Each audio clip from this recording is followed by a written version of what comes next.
el regimiento. Como al pasar del tiempo los ingleses detectaban más seguidos el radar y nos empezaban a bombardear, empezó a fastidiar.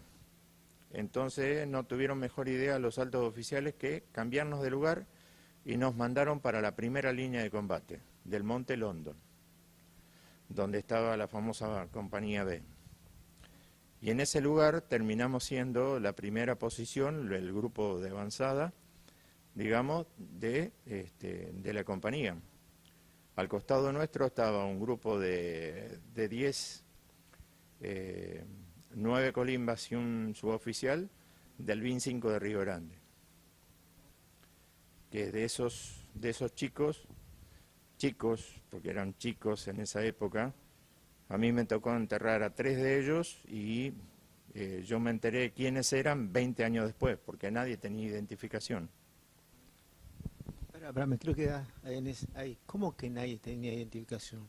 ¿No tenían cada uno en el cuello una identificación, un número?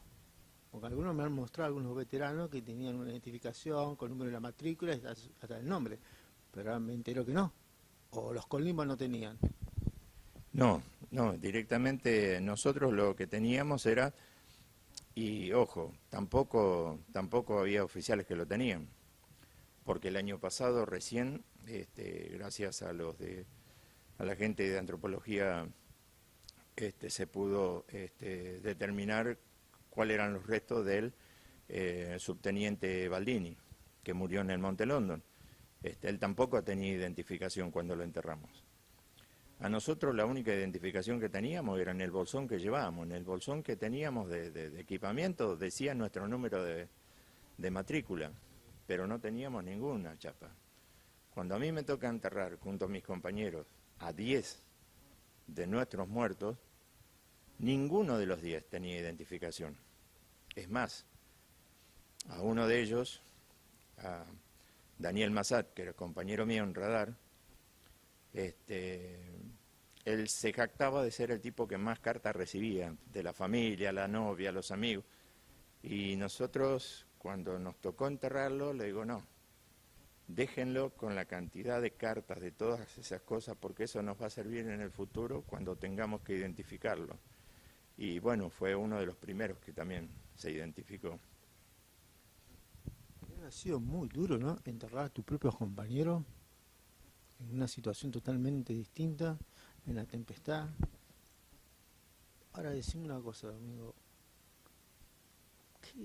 ¿Qué pasaba por tu cabeza en esos momentos al ver toda esa situación? Que encima pasaban hambre, no tenían municiones, estaban a la deriva de Dios. Sí, es así. Te cuento la noche.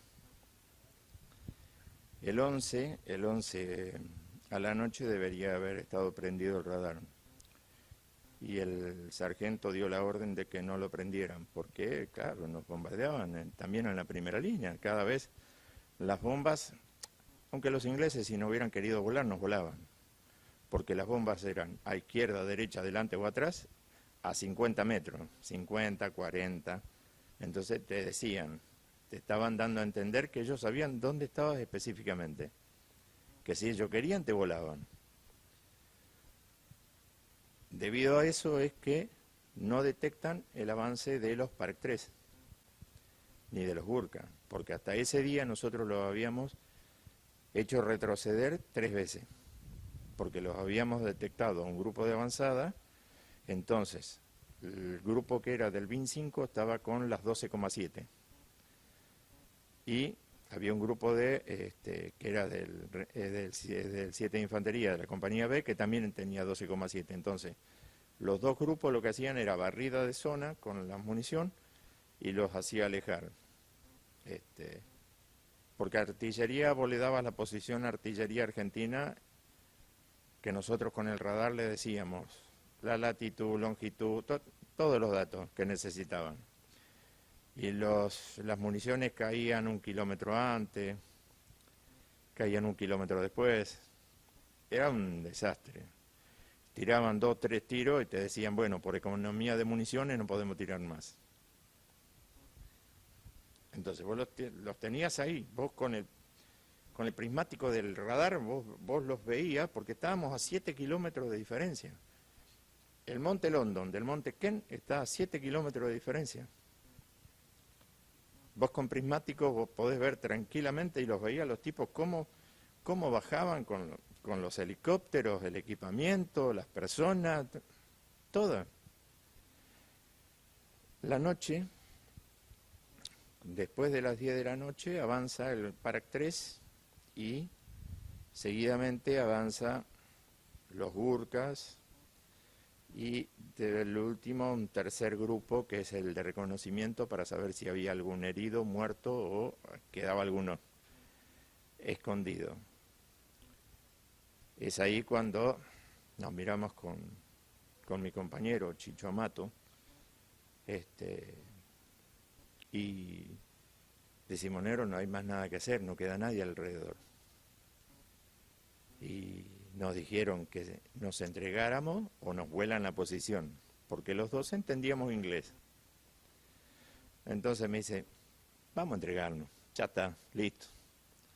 Nos entregamos, los ingleses nos sacan, pero como si fuéramos una pluma del pozo, nos revisan y nos sacan hasta un alicate que tenía y un analgésico inyectable, y nos dicen, les preguntamos dónde íbamos a ir, y nos dicen a un campo de prisioneros. Entonces yo me río ya de los nervios y le digo a Carlos, le digo, mientras no sea el campo de prisioneros de los judíos, está todo bien. Le digo, ya está, ya para nosotros terminó. Entonces nos bajan de la montaña y está la famosa foto donde estamos todos metidos en un cañadón. Todos sentados, neviscaba, con los brazos entrecruzados en la cabeza y las piernas cruzadas. Así estuvimos 18 horas hasta que nos trasladaron. Cuando amaneció, nos dicen, vengan, un grupo de 10, y van a enterrar a 10 de sus compañeros. Ese fue un golpe, un cimbronazo, porque ver a mis compañeros que al reconocer a otros compañeros que habían muerto, fue chocante y fue pegarles un sacudón y decirles, muchachos, tenemos que darle el mejor entierro posible en esta situación. Así que a dejarse de llorar, a cargarlos y a llevarlos hasta la fosa, porque eran fosas comunes, eran fosas de 10. Por eso tarda el reconocimiento después, porque nadie tenía identificación. Me quedo cuando me decís que ya no tienen más nada que hacer vos y tu compañero, que no queda más que la rendición. Fuiste prisionero. ¿Cómo te trataron ellos al ser prisionero? Y en el momento que te sacan o que ustedes toman la decisión de rendirse, ¿se sintieron como que perdimos, ya estamos entregados realmente, o no tenías otra alternativa? No, en ese momento no teníamos otra alternativa. Cuando empezó el combate, el sargento que debería estar a cargo nuestro se fue con otro suboficial, bajó la montaña. El segundo jefe de unidad, que estaba a 1000 metros nuestro, pidió la rendición, que le dijeron no. Entonces, como tenía un vehículo Mercedes-Benz, un BTT, se subió al BTT, subió a sus 4 colimbas y se fue hacia Puerto Argentino. Entonces, de ahí las historias de los otros que quisieron ir a rescatarnos a los que estábamos en la primera línea. Y los que estábamos en la primera línea, los que habíamos sobrevivido a la noche, ya no nos quedaba nada.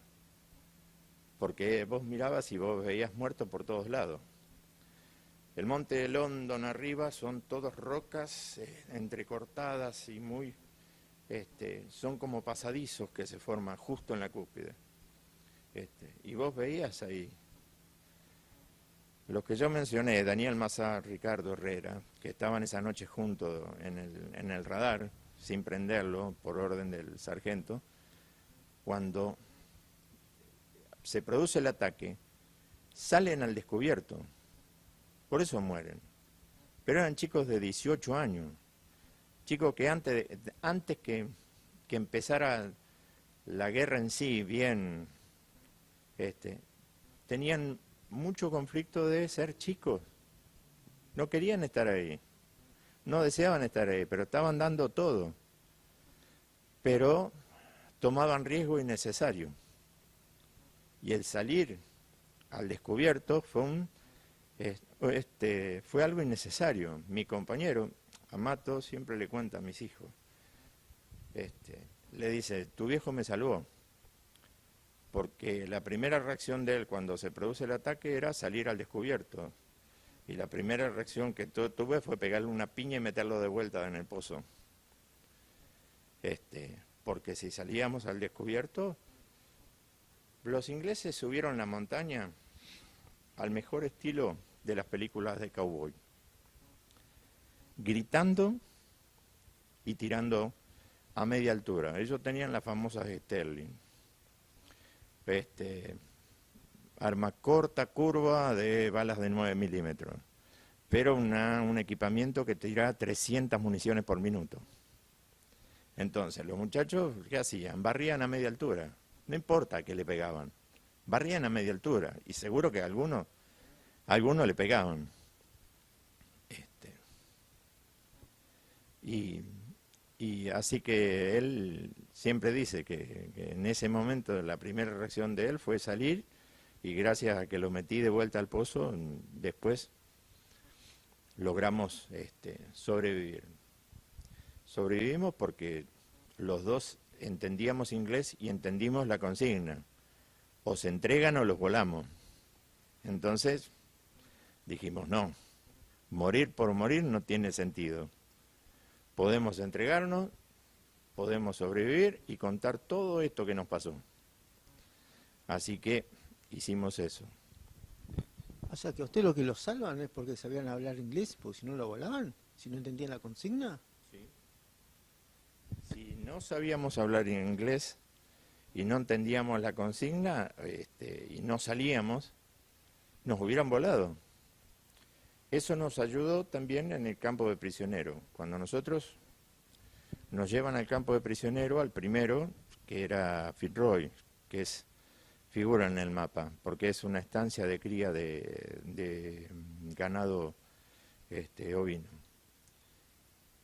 Llegamos ahí y en los corrales en que te recibían, nos llevaron en helicóptero, en 2 tramos, para desorientarnos dónde estábamos. Cuando llegamos al campo de prisionero, nos recibe la Cruz Roja. Entonces a la Cruz Roja lo primero que le hago es comentarle de que el grupo que venía con nosotros hacía una semana que no comía. Y entonces me dice, no se preocupen, que después que pasen la revisación médica, todo, que estén localizados, van a recibir el alimento. Entonces, de ahí en más, nos revisan los médicos para ver que no estuviéramos heridos y para derivarnos a un hospital de campaña. Y nos mandan unos corrales y después, bueno, nos identifican a 4 soldados que podíamos llegar a traducir lo que ellos decían para que todo el mundo supiera de qué estaban hablando o cuál era la orden que daba, porque estábamos metidos en grupo por corrales. Y sí, después de eso, sí, nos dieron de comer, el trato fue mayormente con el colimba, con el suboficial, que no alardeaba, no quería llamar la atención, no había problema. Ellos buscaban a la gente de ingeniería, a los que colocaron las minas. Esa era la intención de ellos. Y a los oficiales, a los oficiales por trato internacional, los tenían que llevar a otro lado. Así que ellos la pasaron mejor que nosotros. ¿Tuviste miedo a todo esto?